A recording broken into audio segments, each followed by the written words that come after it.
Chers amis, chaque année à l'approche de Rosh Hashanah, la même question m'est posée. A-t-on le droit, le jour de Rosh Hashanah, d'adresser à Hachem des demandes personnelles?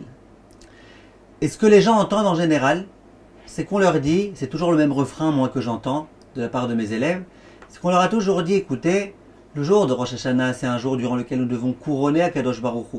Les Amlich et Akadosh Baruch Hu. C'est pas le jour durant lequel nous devons demander des demandes personnelles. Alors j'aimerais vous dire qu'il n'y a aucune contradiction entre les deux choses. Le fait de couronner Akadosh Baruch Hu et d'accepter sur soi le joug divin, ça ne contredit pas le fait qu'on puisse demander des demandes personnelles.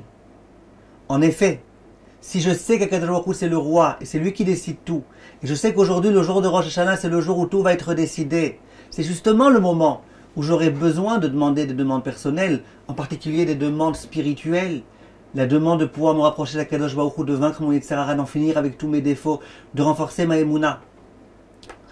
Viennent les Chachamim et ils disent attention, la chose principale le jour de Rosh Hashanah c'est de travailler, d'investir sur le fait de couronner Akadosh Baruch Hu, d'accepter sa royauté sur nous. Mais ça ne contredit pas. Et donc, bien que le Zohar dit qu'il ne faut pas passer sa journée comme des chiens à dire donne, donne, donne, donne-nous, donne-nous, donne-nous, donne-nous, donne-nous. Mais malgré tout, consacrer un petit moment pour demander, en particulier ce qui est lié au spirituel, quelqu'un qui veut se marier, quelqu'un qui veut avoir des enfants, des choses qui sont directement spirituelles. Ça évidemment qu'on peut, et les poskim ils autorisent tout à fait.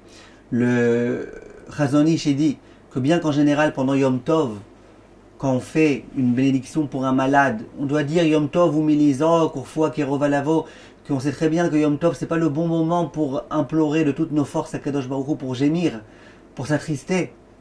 Il dit le Rav, mais quand on fait un Mishlei Berach, quand on bénit quelqu'un le jour de Rosh Hashanah, c'est pas peine de dire tout ça.